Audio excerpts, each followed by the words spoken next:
Samsung's 2025 OLED lineup splits between the flagship S95F and the more affordable S90F. Both are 4K OLEDs with quantum dot color on most sizes, wide viewing angles, and gaming-centric HDMI 2.1 across the board. The S95F replaces last year's S95D and doubles down on bright room performance with a refined matte screen and higher luminance. The S90F replaces the S90D, brings a small uplift in SDR brightness and accuracy, and keeps a glossy anti-reflective finish. Day to day, their pictures look more alike than different in a dim room. Once you add windows and lamps, their personalities split. Hey, I'm Evan from Ratings.com. In this video, we'll break down those differences, look at the One Connect box, and help you decide which model fits your needs best.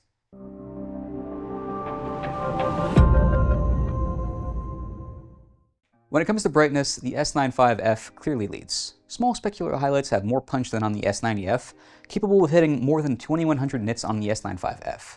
The S90F isn't exactly dim, as it hits 1600 nits in small 2% windows, but it's dimmer across the board. Overall, in content mastered at 1000 and 4000 nits, you'll see a slight but noticeable difference with the two TVs side by side. In game mode, the difference is even more obvious, as the S90F loses a bit of its peak brightness, while the S95F is a tad brighter. Overall, if you're a nit chaser, the S95F will scratch that itch. But if you're just looking for a bright OLED and you don't care about having the brightest, the S90F is certainly bright enough for almost anyone. Both TVs track HDR extremely well, with very little to differentiate between them. Still, if we were to take off our magnifying glasses for just a second, shadows are slightly overbrightened on the S95F. Yeah, we know. Major nitpicking here. But hey, that's what we're here for. Here's the biggest difference between these two models: SDR brightness. If you watch a lot of SDR and like it bright, then the S95F is calling your name. It's noticeably brighter than the S90F in every scene. While the S90F is bright enough to look good in brighter contexts, it certainly won't look bright in rooms with a ton of windows or lights. But the S95F does. Plus, not only is the S95F brighter, but it uses Samsung's upgraded matte anti-glare finish that dramatically diffuses point reflections. Windows and lamps turn into a soft haze, and in many cases, reflections just plain disappear. Can't be annoyed by something that isn't there. Colors also remain very saturated in daylight. Unfortunately, the TV's blacks raise noticeably in bright rooms. Despite that, the S95F's higher SDR brightness means that it holds onto vibrancy and contrast better than the S90F during the day. The S90F takes the more traditional glossy route.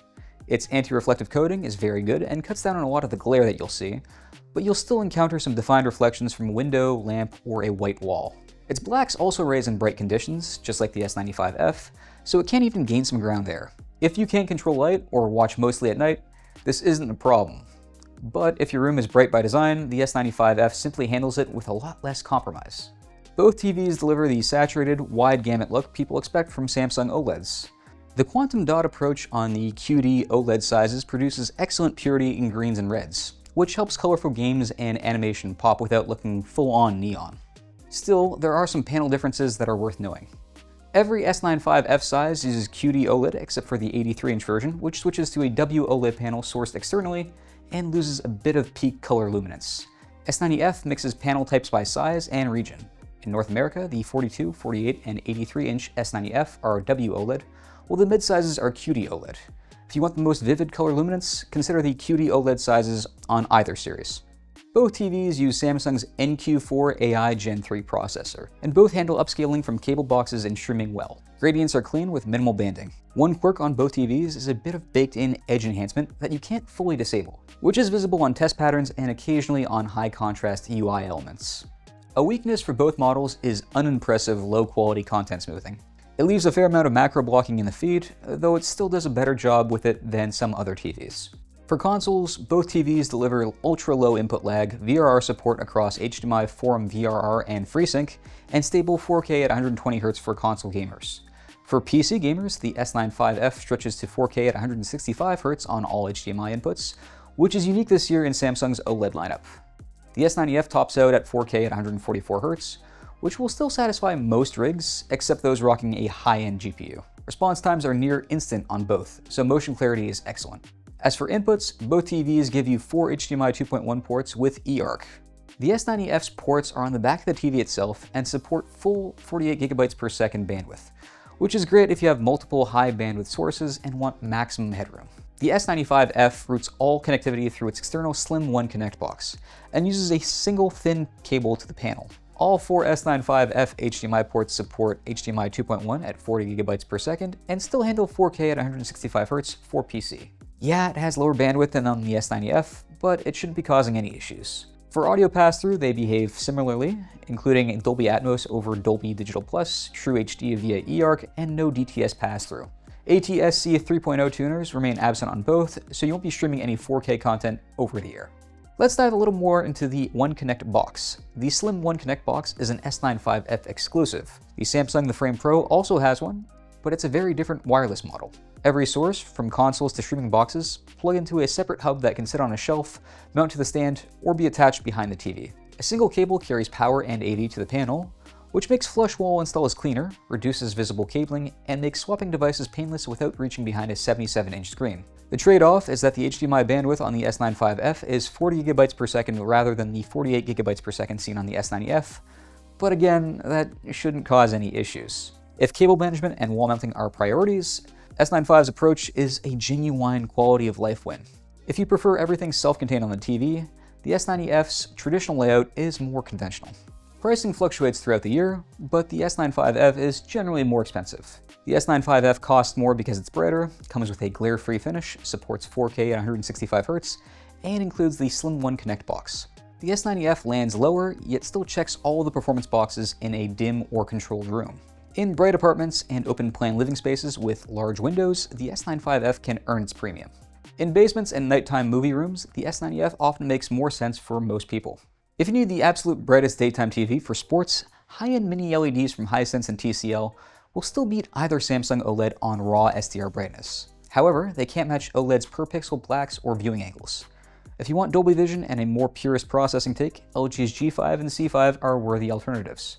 But in bright rooms specifically, the S95F's matte treatment is among the best at suppressing hard reflections, which is where it can beat glossy OLED rivals even when their peak brightness is similar. So, who should buy the S95F? Choose it if your room is bright most of the day or if you simply hate seeing reflections. The matte finish turns mere glare into a manageable haze, while higher SDR and HDR brightness keep colors lively in daylight. The slim One Connect box makes wall mounting easy, and the 4K at 165 Hz mode is a nice cherry on top for PC gaming. If you are cross-shopping the same size, this is the one that looks better in tough lighting conditions. Pick the S90F if you mostly watch in the evening and want to keep more cash in your pocket. Picture quality in that dim room is essentially tied, and gaming features are basically the same outside of 165 Hz support. You will see more defined reflections in the day, and the set isn't as bright as the S95F, but for many homes, that's a pretty reasonable trade-off. Honestly, both TVs are excellent and come highly recommended. In a dark room, they look like siblings, with perfect blacks, rich color, clean gradients, and terrific gaming performance. The everyday difference is how they handle light and wiring.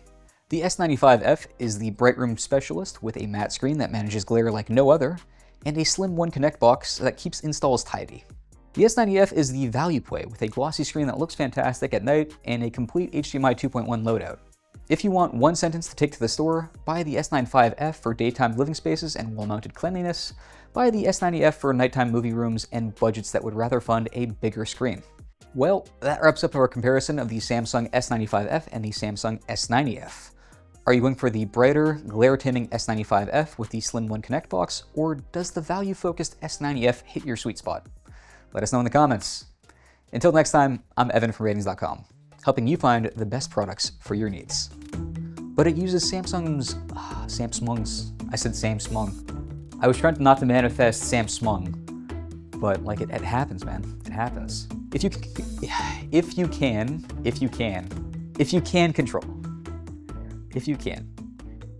can control light,